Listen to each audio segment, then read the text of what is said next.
Xin chào, welcome to VietnamEazy. My name is Trami Cron and I'm very excited to be bringing to you a brand new program that I am doing. VietnamEazy is where I will be exploring different aspects of Southeast Asian culture not often seen, heard, or shared, and all through a Vietnamese person's lens. And I'm very excited to have you join me live today. And this show is also recorded, so if you're going to miss it, you get to watch it on social media and YouTube at Chopsticks Alley. So I am going to read a little disclaimer first before we begin the very first episode of VietnamEazy featuring Trami's Monday Ma-dness. So here we go. All right. So here's a disclaimer, okay? Because in this episode, we will be exploring how Vietnamese culture view ghosts and spirit possessions, and I will share some true stories with you today, okay? I would welcome you chatting in. Let me know if you have questions, and if the music's too loud, I'm too loud, not loud enough, let me know as well. So it's a free format, okay? Disclaim, okay, here we go. Any views or opinions represented are personal and belong solely to me and do not represent those of people, institutions, organizations that I may or may not be associated with in professional or personal capacity, unless explicitly stated.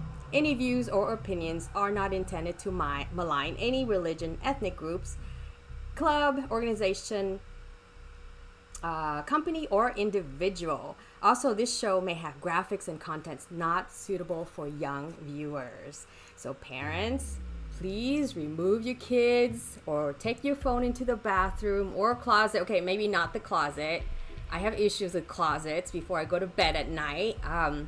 Anyhow, I've read the disclaimer. It is now up to you, okay, where we take this. So if you notice, okay, I named it Monday Ma-dness because, like every show, it is also an educational show. We try to teach you something, right? Ma in Vietnamese is the word for ghosts. So now you learn a new word. Not where's the bathroom, how much something costs, but you're gonna know how to say ghost if you ever end up in Vietnam, okay? Ma. So shout out to my Twitch friends who are joining. I see Smita, Madam Habinger. I see Tassi. Oh my gosh. So Tassi, I want to thank you real quick because he's the one that taught me how to do all this, and I'm running solo today without any backup. So hopefully everything will go according to plan. And I want to also say hi to Thomas, Joanne, who's watching, and everyone else. Okay, so I'll get right into the program because there's so much to say and so much to share. And you see my eyes going back and forth, and that's because I'm trying to chat and slideshow and all that, okay? So here we go. Let's begin with, I'm going to be sharing with you different types of ma. So I'm going to use the word ma now since you know it. You're fluent in Vietnamese now. So because there's so many different types, because of Vietnamese culture, we are pretty much, like most of us, believe that ma exists. I think there are more minorities who don't think it exists, and the majority believe that it exists. So it's a very free-flowing conversation. Unlike in America, when you want to talk about ghosts or goblins or spirit, you kind of have to think about who can I have this conversation with so that you're not judged. Right? So like I've actually had this idea for a long time. When I finished writing my book VietnamEazy, people are always asking like, what are you gonna write next? And I'm like, if I do, it'll be a bunch of scary Vietnamese stories. So here I am. I guess I'm telling it instead of writing it. And and the reason is because I was afraid to be judged. I don't want people to think like I'm weird or whatever. So welcome, weirdos. If you're watching me, you're my kind of people. So I appreciate you very much. All right. So the first ma I want to talk with you about or share with you is called Ma Sai. So you can see on the upper right hand corner of my screen there. So Ma Sai is a corner ghost. Okay. What the heck is a corner ghost? Well, this is how it works. you take, okay, not you, I don't want you to do this, okay? You have to be an expert, and also I don't condone or want any of us, including myself, to go do any of this. I'm just sharing with you the unique stories, okay? Yes, hi to the weirdos. Okay, here we go. So you would take the skull of a dead person. Okay, so I'm thinking, in America, where do I find the skull of a dead person? In Vietnam? Are there plenty? I don't know. But apparently you can get the skull of a dead person in Vietnam when you want to, I guess. Okay. You take the skull of a dead person, okay? You find a corner of your house that is dark, out of the way, out of view, maybe a little bit dank, and then you're gonna build an altar. And the altar doesn't have to be above like you see in most homes, but more like on the ground. So what you see there is a bowl of incense, all the pink stuffs, because all the incense have burnt off and there are like hundreds of them in there. And then next to it, you can almost see like a voodoo doll-ish, right? I know, I'm freaking myself out. I'm sitting in the dark, guys. Okay, so here we go. So once you have that skull, what you do is you have to actually train the spirit to come alive, so to speak. So you can't just bring a skull home and burn an incense, you're done. No, you have to, like, for lack of a better word, voodoo it, right? You got to do something with it. So then what you do is you invite a shaman or a master, Thai, someone who is an expert at how to create a Ma Sai, okay? So Sai in Vietnamese means corner, by the way, so a corner ghost. Okay, so you invite the person, and they chant and they say, you know, words that, whatever that is, a secret code, and you're not done. So once he or she comes and do this with you, and it's not one time, it's multiple times. So think about almost like training to become this master to wheel a ghost, right? Just like horseback riding, you gotta like rein it in and like teach it. So besides the praying on the skull, you also have to take the incense bowl to a cemetery, okay? You continue the praying on your own or with a shaman until you eventually one day hear voices. And voices that are not human, voices from the spirits. So basically, it's voices of the people who are still the ghosts who have not gone to the other side. They're still with us. So one of them, we call them hungry ghosts, or ghosts that haven't gone to heaven or hell, who roam around, and you finally attracted one who wants to hang out with you, okay? All right, so here's the thing. It takes a lot. So not only just that, but also energetically has to be right. The yin and yang has to be balanced. You know, the sky has to be black. I don't know, like full moon. I have no idea, but it takes a lot. So once you have it, okay, you will then have one. Then you bring it home. So now this spirit is yours. This mat is now, you are the owner. You tell it what to do. So it can go hurt other people, it can spy on other people for you. So I've heard stories where someone would, you know, see their friend and be like, hey, I heard last Friday you went out with so and so, and then you're like, how'd you know? You know, and the reason is because maybe they have a Ma Sai who like went spying on you. Okay, that's like the comedy side, but I'm like, really? How scary is that? Okay, here's another scary part. If you cannot find a skull, because you know, skulls are not really lying around on the street, you can get baby fetuses, provided that they are intact. Oh my God. Okay, so they can't, for babies, they have to be intact. So you can't just take the skull of a baby, legs, whatever. So it has to be intact. And then you can do the same thing with a fetus, basically. Really gross. I know. Am I freaking you out? I'm so sorry. I know. Oh my God. Okay. So then, once you do that, basically you have one. And the worst part about this, in my research, once that spirit has been captured by you and your shaman and all these chants that you've been doing, it can never escape. So the idea with the Vietnamese culture is that you know, and this is kind of Buddhist belief base, is once you die, your spirit should be free and go to the other side, right?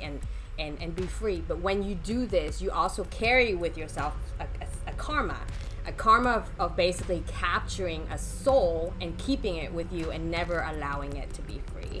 So it's not a good thing. Okay. All right. So I'm going to share with you the next type of Ma. This one is called Ma, or spirit possession. You know, you've heard of The Exorcist, right? And I always joke because I'm like, okay, so with The Exorcist, that's the best you got, because Vietnamese scary stories, when it comes to Ma Nhap, or spirit possession. So Ma is spirit, ghost. Nhap means coming into you. That's another word you just learned. And with the spirit possession, it comes with it a whole slew of issues and problems, okay? So because the Buddhist religion is so embedded in the Vietnamese culture that it is part of like ancestral worship, which is another religion that many Vietnamese practice. And, you know, for Catholic or Christianity, it got introduced by the French who took over, but there's a minority of Vietnamese who are Catholic or Christians. The rest, many of them are basically Buddhist or even Hindu, right? That's interesting. But many worship the ancestor. And that's a very common thing, because even they may have converted to Christianity, they still worship ancestor. So anyways, let's go back to Ma Nhap, possession. So if you notice, why is it that all the possessions tend to happen to women, right? So I researched this. I'm like, why? Is it because it's against sexism? Is that why women are possessed? Okay, with my research, that's really not the reason. So I'll share with you very soon as to why women tend to be the ones who are possessed or come in the form of a ghost. It has to do with energy, right? So another thing is, how do you tell the difference between mental illness and possession?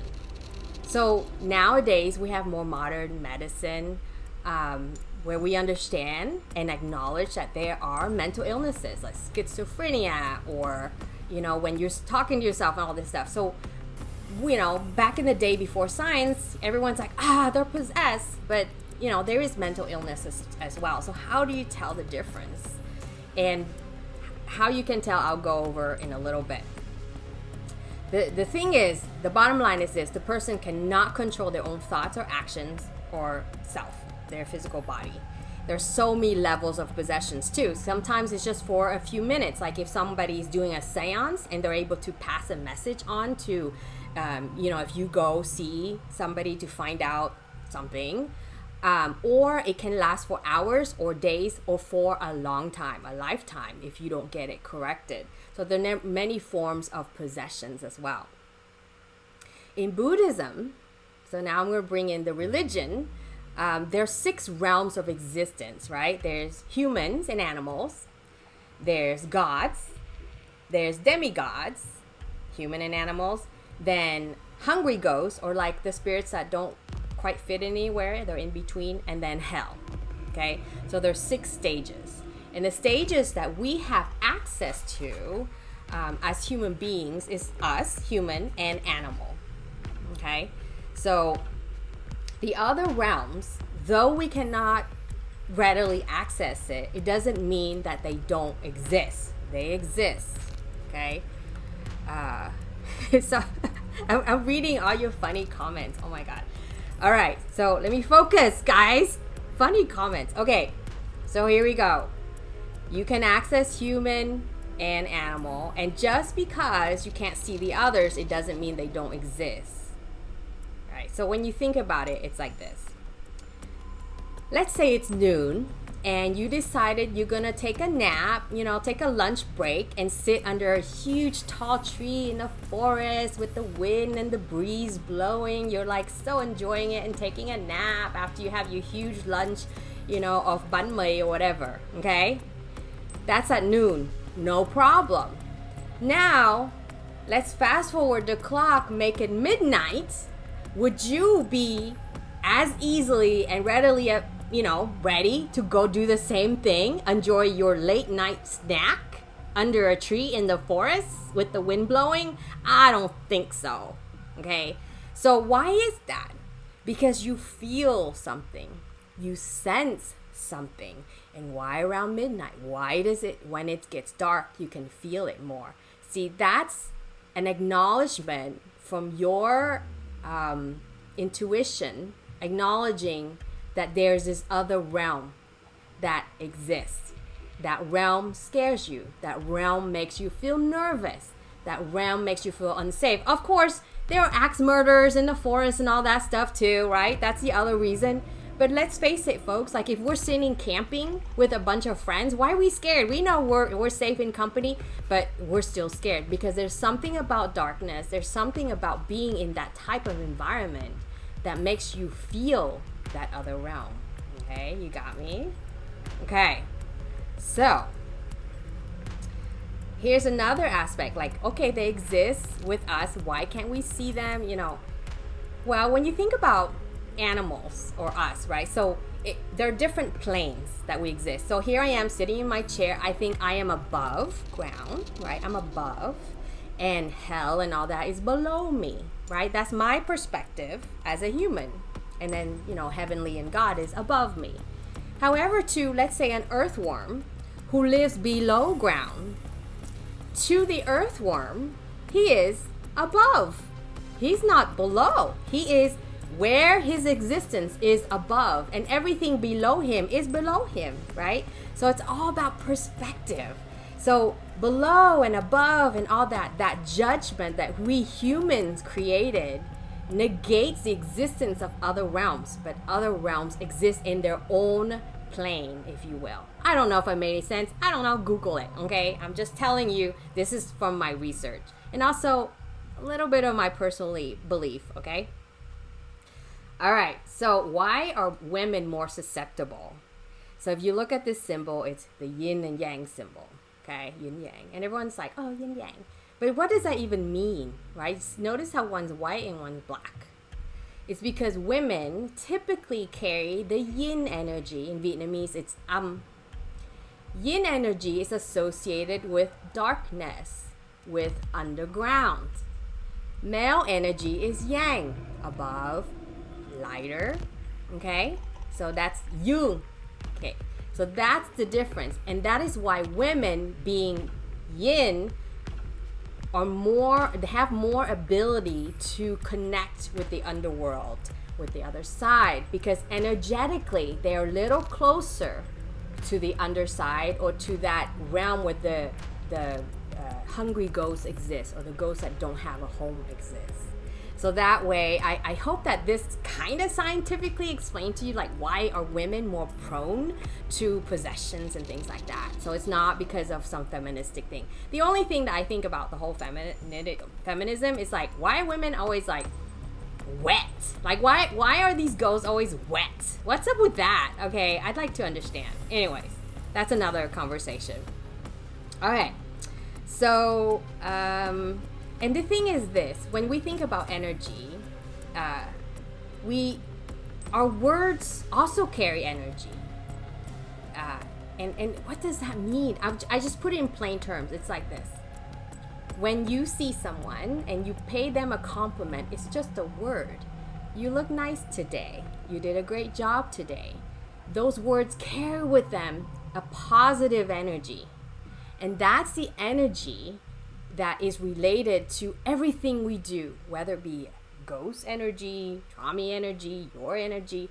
Everything we do or say carries with it an energy. So conversely, if you saw someone and said, what's up with you? I don't like you. You suck.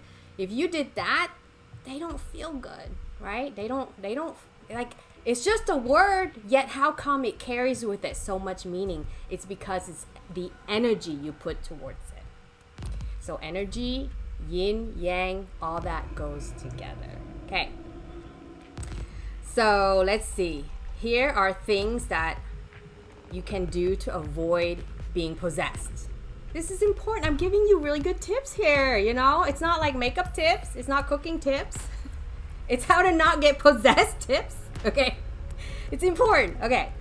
Number one is don't mess with it. Don't go to seance, Ouija board. Don't call on the dead. Don't pray. Like, don't do that. Yeah, you sometimes, you know, if you have a loved one who passed, you think about them.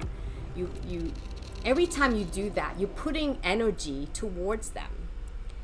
The thing about this, there are many ways you can do that. So one could be, I miss you, oh loved one, and I'm sending positive energy to you so you can do your thing, you know, go have a party, whatever. Or you can say, I'm so sad, I want you here. Can you stay? Can you come visit me? Can you show me a sign? Can you? Each time you do that, you're asking that spirit to stay instead of moving on to the next world, to the next life.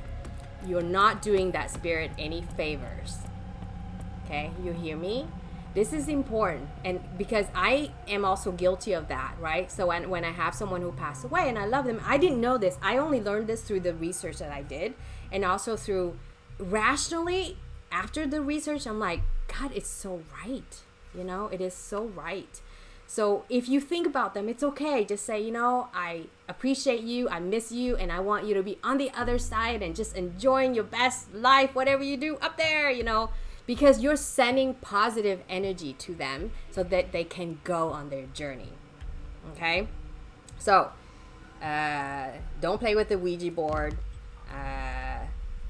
Okay, so there you go. So those are some of the things that you shouldn't do. And also, like, don't hang out at night at the cemetery. Like, just don't go there is what I'm saying. Though I've been guilty of it, so I'll share with you later my like true ghost stories I experienced with my mother, and then my grandmother's stories as well. So hang on. So what if someone is possessed? How do you know they've been possessed, right? So first of all, they're not going to look like what you saw on The Exorcist with the green peas spitting up and head spinning around. Okay, they might not present that way. They, in the Vietnamese culture, present in this other way. So what they do is, they, before the spirit might come into them, they'll start with yawning. So you'll see this with someone who are going to give you a reading, you know, where their method is conjuring up the dead or conjuring up spirits, or they do seance or Ouija board, right? So then they'll start yawning. And not just yawning, but like yawn, like their whole mouth will be open and going sideways. So yawning is a sign that they're about to be possessed. Like, that kind of freaks me out. Like, I found out from research. Okay, then the person might be referring to themselves as in a different way. So, like, you know, I'm Trami, but one day I'm like, you know, I'm Napoleon the Open, you know, whatever. So I would call myself something else. I could be someone's mother who has passed, or someone's father who has passed. So their voice might change, but not like in the movies where it's like, you know, nothing like that. It's just they take on a different persona when they present. So they might be like, I'm your father. I'm here to talk to you, you know. So they'll present differently than they normally would. They might lecture you on topics that you're like, how'd you know all that? You know, like, it's so bizarre. They become experts on some topic that just makes no sense. Like, that's not who they are normally. And then they also have the ability to, let's say normally they're kind of lethargic and tired. They just hang out, and then suddenly they're totally energetic and just doing all these things, you know, like not normal. Or if someone who's like, usually they need a cane when they walk, suddenly they're not needing a cane anymore. They're just walking. So having energy that is beyond that of a typical way they normally are. Okay? So, and you know, speaking back, the energy thing. So some people have energies that can attract them more than others. If you're unfortunate and you're born with it, it is what it is. So what you need to do is there are methods for you to combat that.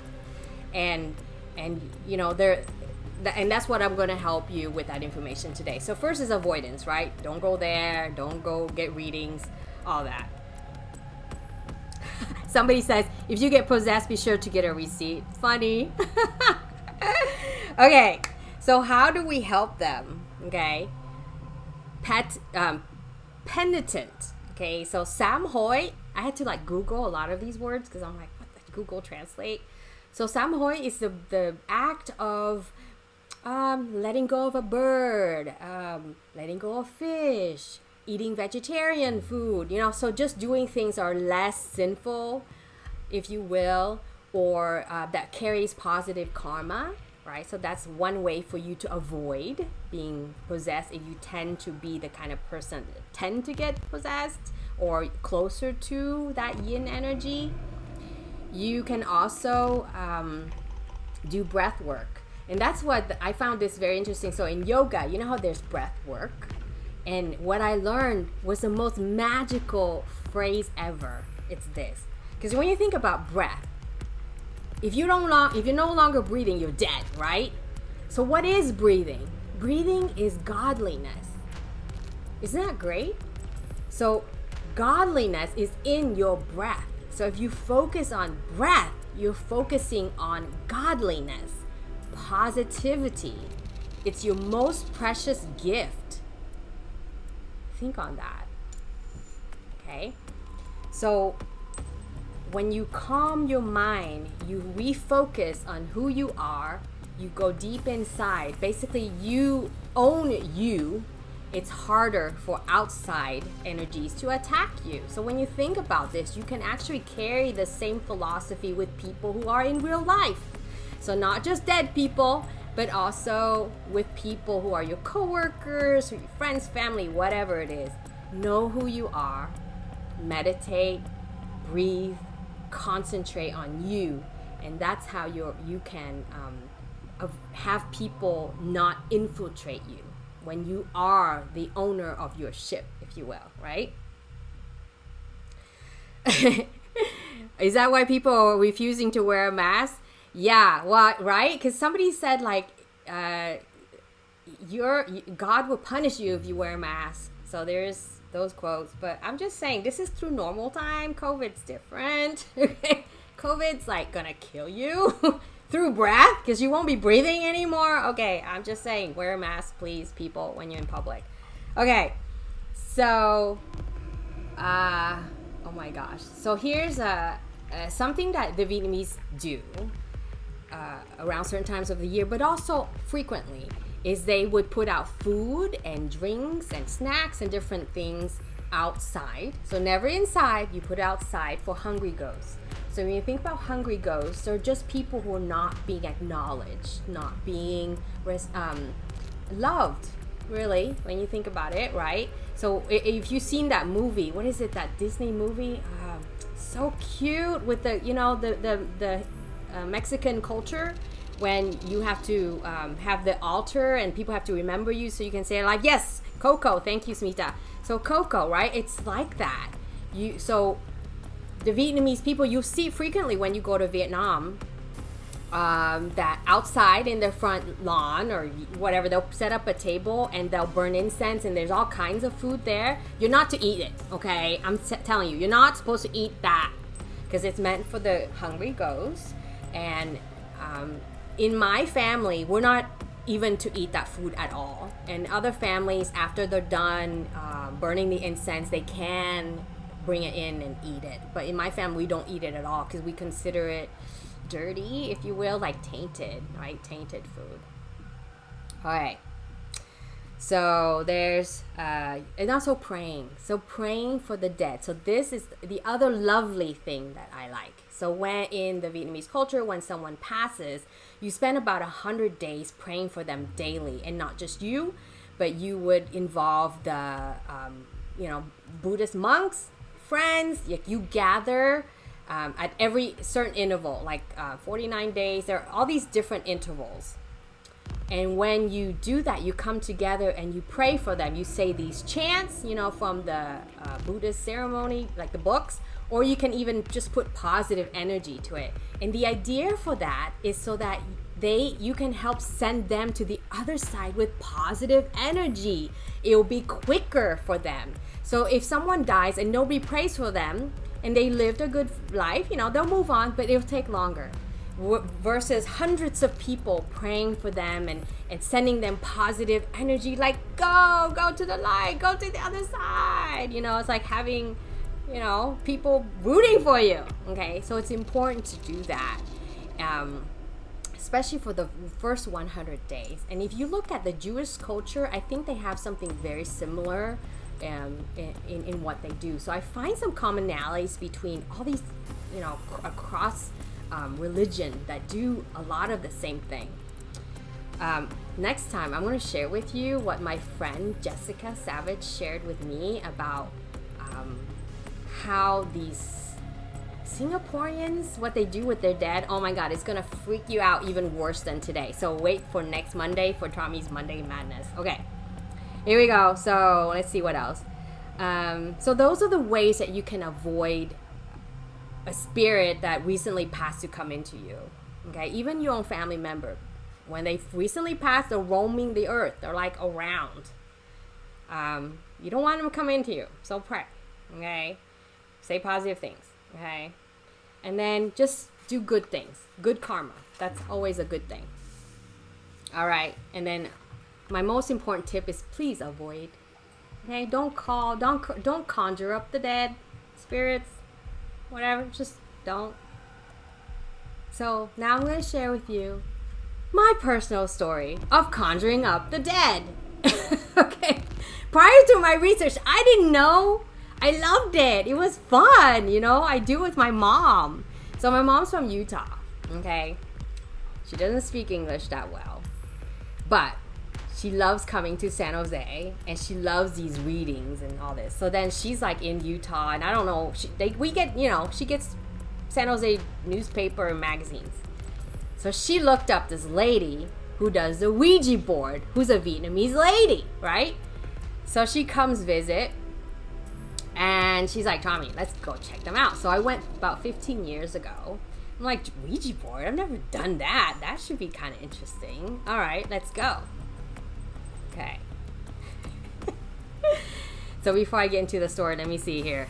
Let me see what other comments people have about conjuring up the dead. Don't conjure up the dead. Yes. O'Reilly. Yes. I think that's Tom. That's you, isn't it? Okay. Did I miss anything? Anyways, I'm like so focused on my storytelling. Okay, I'm going to continue. So, my mom. We go San Jose, called her up, she told us where to go, and I wish I know where it is now, because I don't, because that was so long ago and it freaked me out so much. I did not keep her info. I don't even know if she's around. So the thing about this lady is she has a Ma Sai. Remember Ma Sai, the corner ghost? So she says she has a spirit of a boy, a Vietnamese boy, that she was able to get from Vietnam before she came to the U.S. He was about 8 years old, and he follows her and tells her things. And I asked her, did you get the boy? And she said no, that he just decided to follow her one day, and one day he might stop. So I don't know. Maybe this is another type of Ma where they are volunteering. I don't know. I didn't see that in my research, but maybe she had to tell me that, so I'm not freaked out because this lady preys on the skull of a baby or a person or whatever. Okay. So we go in, and it's in Little Saigon. Because now thinking back, I'm like, that was totally Little Saigon. Okay. But she took us to her living room and kitchen and everything. She's like, go in the garage. We're like, all right, we'll go in the garage. The garage is full of stuff. And then she had these little Vietnamese stools, they're this high. So my mom and I are squatting, sitting there. We're like, okay. And the garage is dark lighting. So it's not super bright or anything. I'm intrigued, And then the woman pulls out this Ouija board that she made from cardboard. So the one I'm showing you there, I googled that one, except hers was in Vietnamese. Okay, so it had ABC 1 2 3, yes, no. I remember it had different roles, mother, father, grandparents. It actually had the different roles. So she rolled it, so she pulled it out, and it wasn't even this pretty. Like literally, she hand wrote it. It was like all scraggly. She set it out on the floor. She burned the incense and mumbled something. It was very quick. And then she's like, oh, hey, what do you guys want to ask? Oh, and then she gave us a coin. It was a quarter. And then she made us put our 2 fingers on the quarter. So my mom and me only, not the lady, just my mom and me, okay? So here we go. So the lady's like, well, what do you want to know? Well, I didn't come prepared. I didn't have any questions. I was just curious to see if like it's for real or was it a hoax, you know? So I'm like, I don't know. So my mom is asking. So as soon as she's asked the question, the coin started moving, guys. Moving like this. Like 2 of our fingers is moving. And I'm like, Mom, are you moving it? And she's like, no, are you moving it? I know I'm not moving it. Because the idea for me is I want to know if it's a hoax or not. And this thing was moving. And it wasn't moving as if my mom was pushing. Because if someone is pushing, there's a weight to it. There was no weight. It was floating almost on. It was touching the cardboard, so it's not floating above the cardboard, but it moved like as if it was on ice. It freaked me out, but it was moving. My mom was asking her questions. I don't remember what they were because I'm like, oh my God, this is freaking me out. But I'm like, here right now. So then finally, my mom asked the question. What's interesting too is the woman didn't just rely on the answers, yes, no, 1, 2, 3. She also interpreted in addition to the answer. So she spoke as if the boy is speaking, whispering to her while she answered the question. And she answered as if an 8, 10-year-old boy would answer in a joking way, very informal. So not like an adult talking, right? So at the time, I don't have kids. Didn't have kids then. I don't have kids now. Okay. There are some rumors. I don't have kids. Got it? Okay. So my mom's like, oh, is my daughter going to have children? And then the thing spun around. And it said, yes. And I'm like, I don't have any kids. And by then I was already like freaking old. And I'm like, I don't want any kids. So I'm like, it doesn't know. It's a lie. And it said, yes. And so my mom looked at me and we both knew. We're like, we got it. It finally got a wrong answer. Because so far up to that point, it got all my mom's questions right. Okay? So then it kept moving. And the woman's interpreting. She said, he was just joking, guys. And my mom was like, what? And then it moved to, so my mom goes, well, how many kids does my daughter have or is going to have? It moved to number 5. And then we're like, definitely I ain't gonna have 5 kids, okay? Even if I had 1, definitely 5 was a no. No. That's a no, okay? So it said 5. And I'm like, So then the woman goes, he was just joking with you. He says she has 5 dogs and cats. Guys, at the time, I had 3 dogs and 2 cats. And they're like my kids. So the kid knew. Okay? So if it was a Ma Sai, it like went to my house and checked out how many kids I had. Okay? So, needless to say, after that, I don't play with the Ouija board. I don't go to anyone who conjures up dead people. Do I still see like psychics and mediums? Yes, I do. But I have to rethink that one now. Like, who would I go to?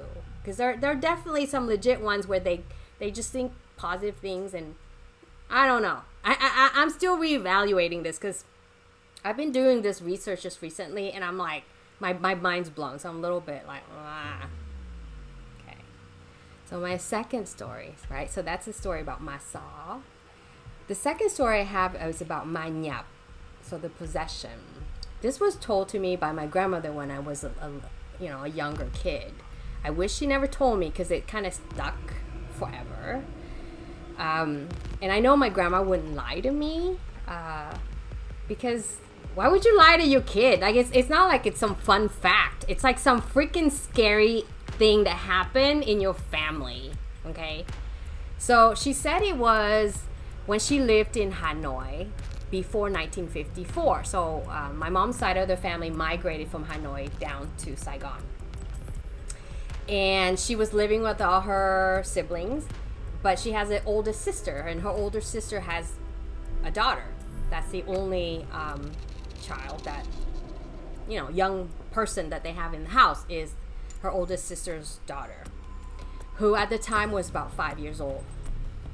And it was a traditional Vietnamese home with a well in the back, the kitchen in the back.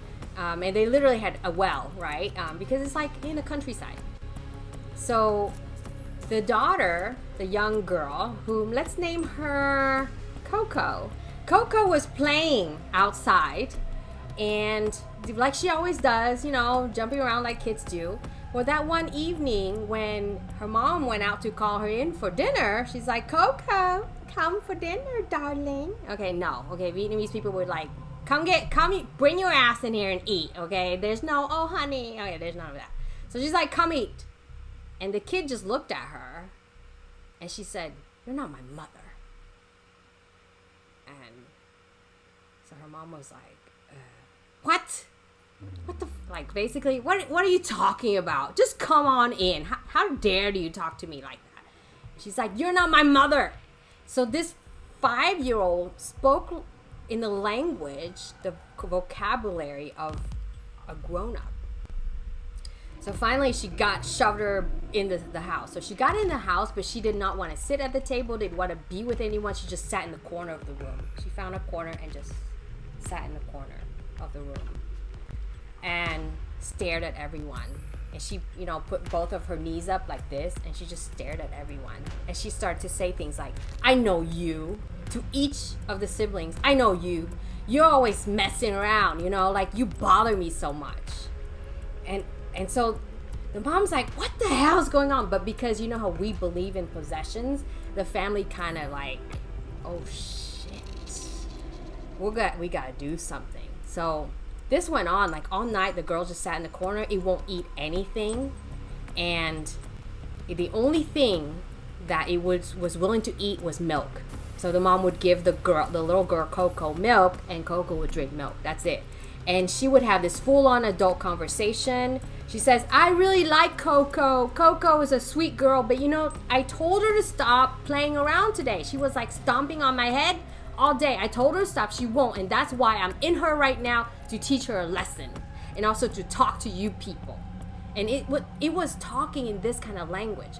So she identified herself as a woman who died. Okay.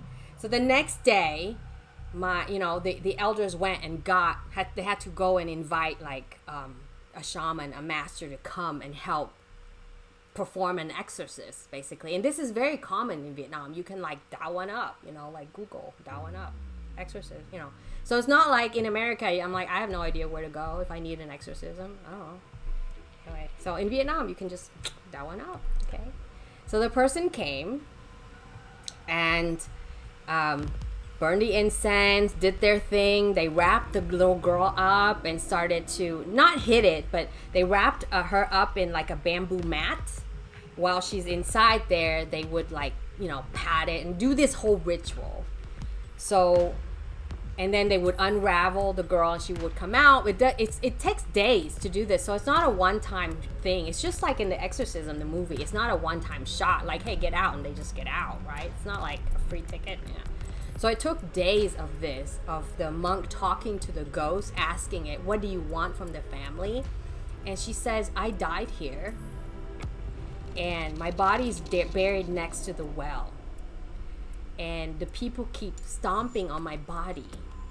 I want it to stop.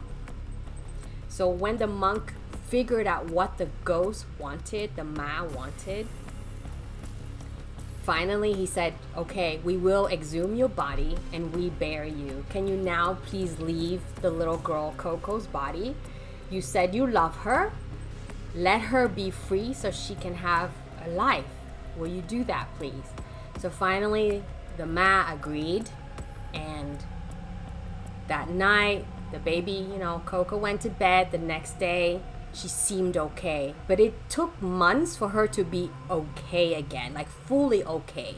She never, so it's not like they come to you and then the next day you're okay. There's some residual energy and things that it affects you. Okay, so sure enough, the family hired someone to come dig up the area around the well and they found the body of a woman. So they had to go and, bury her somewhere, give her a proper burial, and also cúng, burning the incense and offerings, so that her spirit can go to the other side. So that's my grandma's scary story. That, and the home we lived in Vietnam, in Saigon. So I'll share with you. I think I have time for one more story. So in Vietnam, there are these typical homes, 3-story homes are like stacked up in a neighborhood, all cramped in. And I remember as a kid around 7, 8 o'clock, and in Vietnam, lights are dim, especially back then in like the 70s, early, it's not well lit like now. Like everything just feels like dim. I don't know what it was.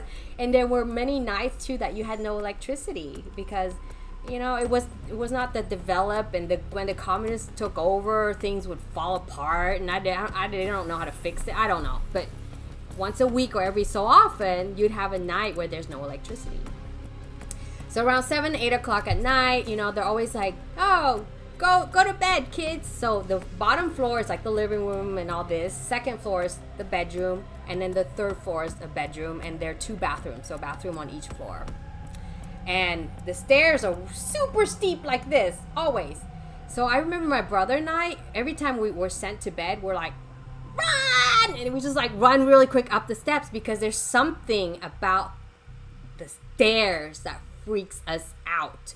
Not because it's dark, but there is something. And they say kids are much closer to spirits than adults. And that's because we didn't spend our whole life trying to shoo away energy and noises that we are really close to, because kids are more heavenly, right? I was heavenly once.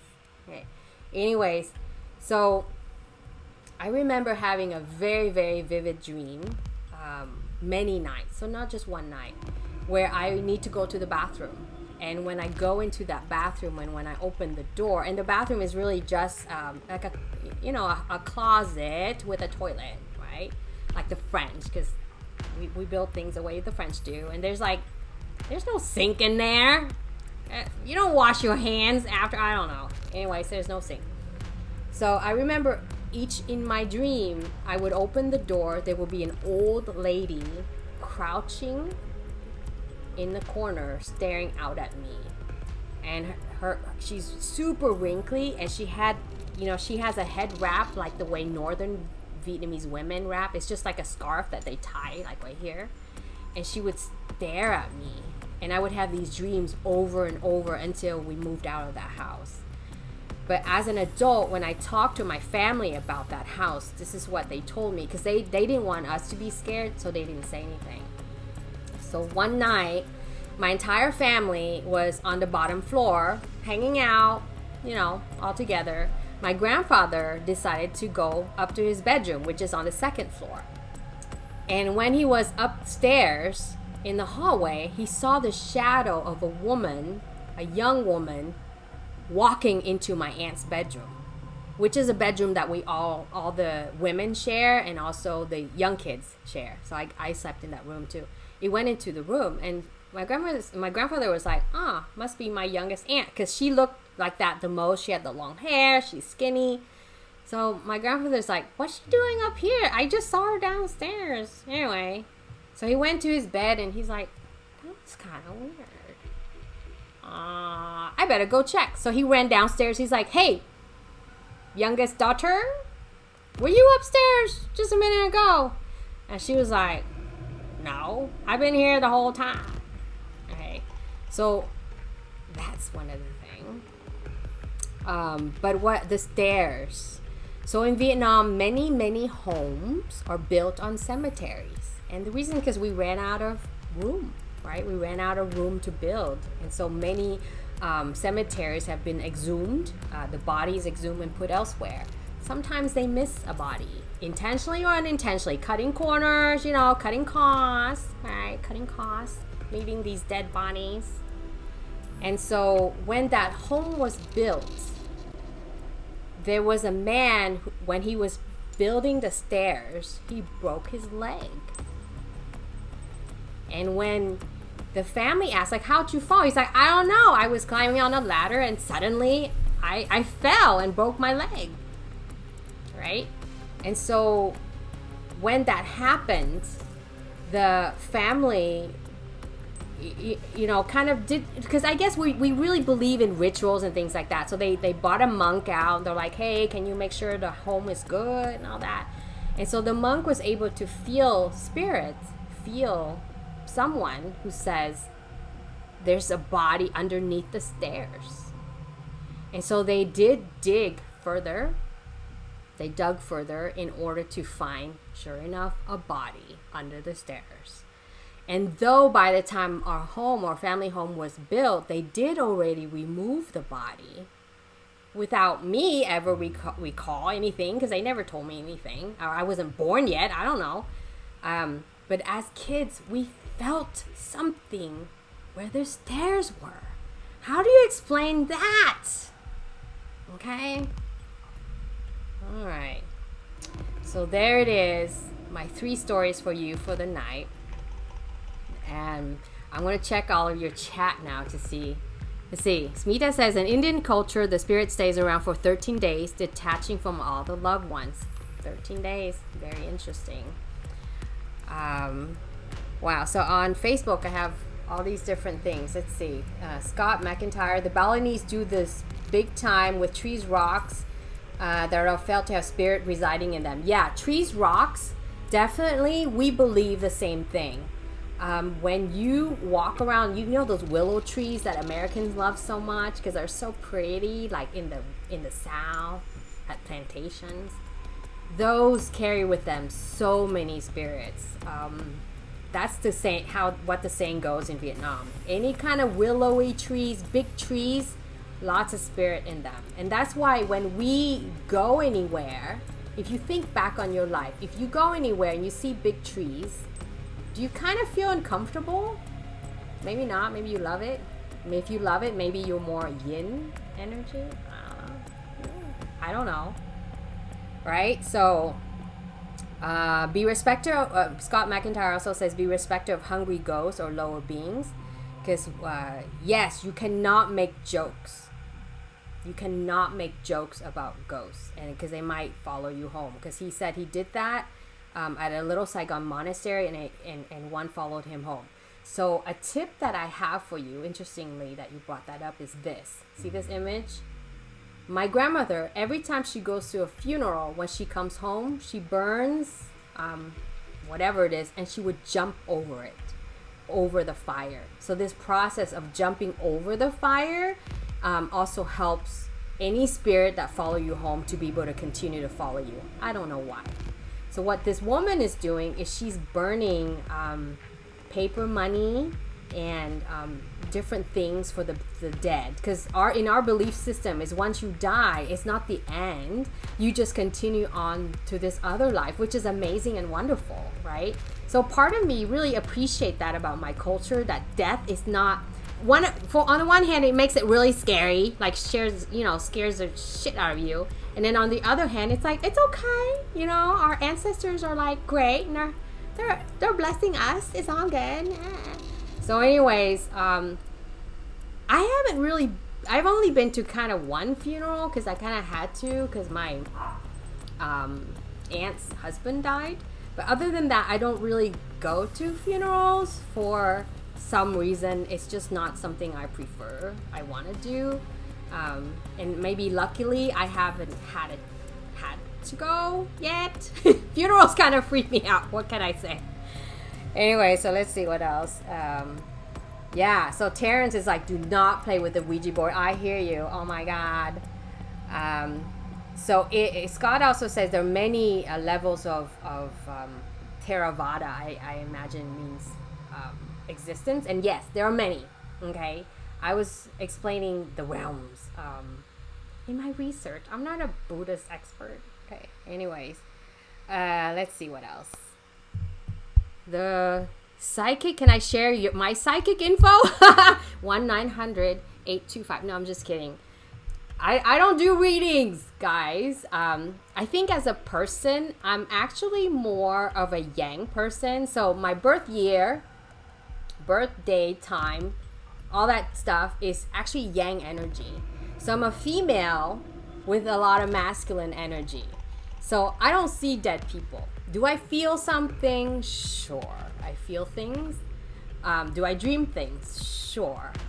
Have I seen dead people?